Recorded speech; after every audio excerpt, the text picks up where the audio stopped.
Well, government blames a rising civil servant wage bill, missed tax collection targets, and a drop in export earnings, which it says is weighing heavily on revenue. Bloomberg quotes Elvis Darko, head of fixed income trading at Access Bank, saying offshore players are still concerned over the outlook for the fiscal deficit and falling levels of foreign reserves.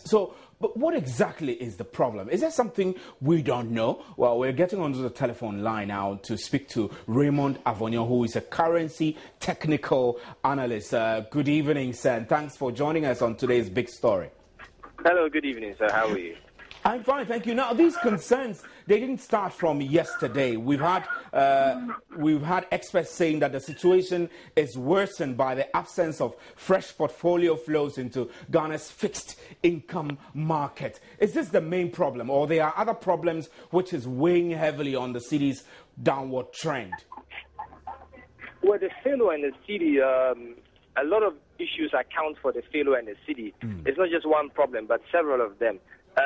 One is about the way our country is structured. Most of the things that we do in Ghana are dollarized, in the sense that we have to buy things in dollars.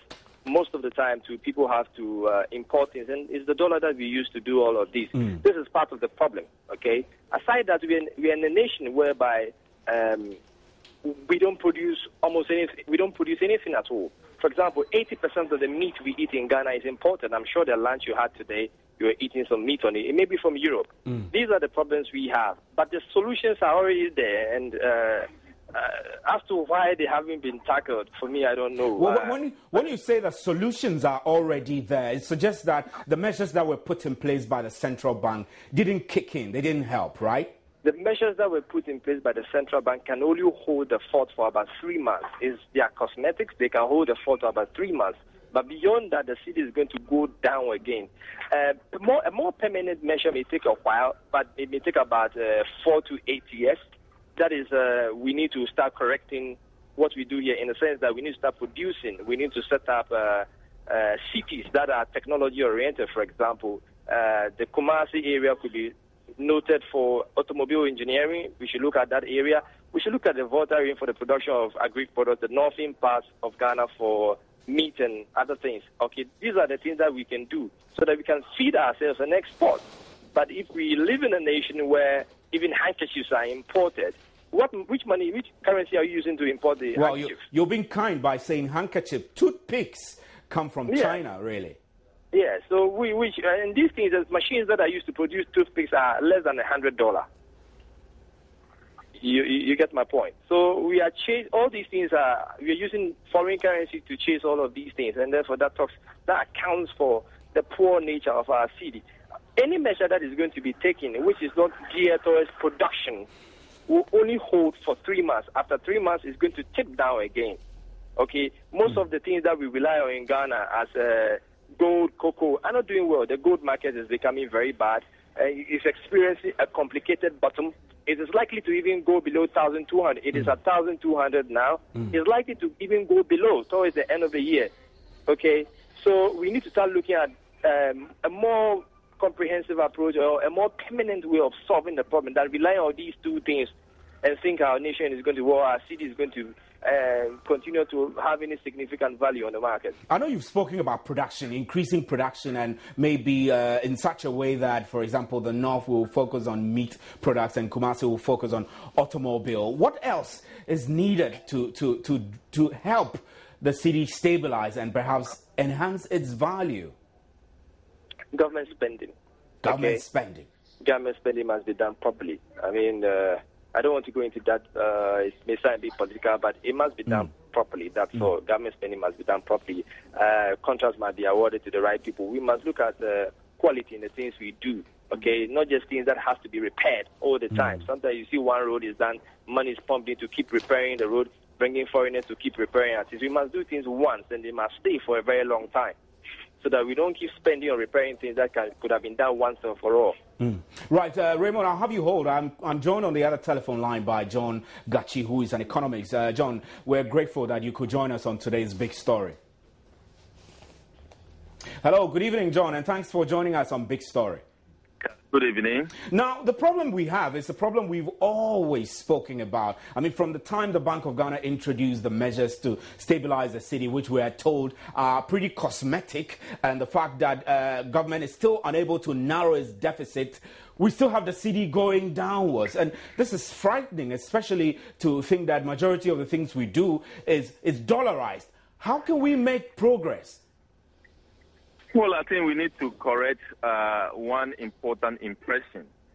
The duty of Bank of Ghana is to ensure that monetary policies are put in place, and such policies ensure that there is price stability, including the stability of the exchange rate. Right. However, the fiscal situation that dovetails in instability of the currency is not to be managed by the Bank of Ghana. The expenditure side of the fiscal regime is not the duty of Bank of Ghana. So Bank of Ghana has actually put in place measures that are actually respected internationally within central banking. So it is not proper to describe those measures as cosmetic. The issue is that there should be complementary effort from Ministry of Finance and, for that matter, government, in terms of pruning down the deficit, in terms of reducing expenditure. So John, let's take it one by one, really. I mean, you say that it's not fair to describe these measures as cosmetic and that there must be complementary measures from the government. Have you seen those measures yet, and why are they not in place? Well, I think we have seen some of the measures, but they are not speedy enough to address the issue. Some of the issues we do agree from economic point of view that they will take some time to bear fruit. The problem with these issues is that when the harm is caused, it is not repaired within the shortest possible time. It will have to take some time for these issues to be fixed. But I think that apart from fixing the deficit and apart from controlling expenditure, the other important thing is that you must find a way of injecting liquidity into the system, because most of the measures are actually the measures that will be taken anywhere under the sun. So what is now lacking is the injection of liquidity, and that is what I think we should be focusing on in order to reverse the trend. And if we don't do that as early as possible, how can that we be? will continue to experience the depreciation as it is. How effective would that be, injecting liquidity? There are three approaches to that. Number one, you need to step up your efforts in collecting the revenue, which hitherto were going into the hands of private pockets.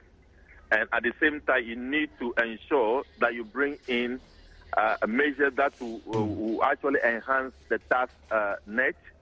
Then, apart from that, you need to go for financial support, either from the financial market or through other institutions that will help you in the shortest possible time.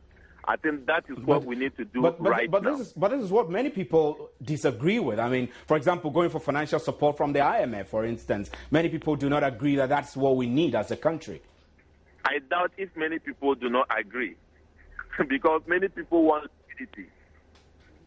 So where do they want the liquidity to come from? So it's only few people who are complaining about the problem we face with IMF, because nobody can prove to me that when in 2001 the IMF brought the package of HIPIC initiative, that was the problem of this country.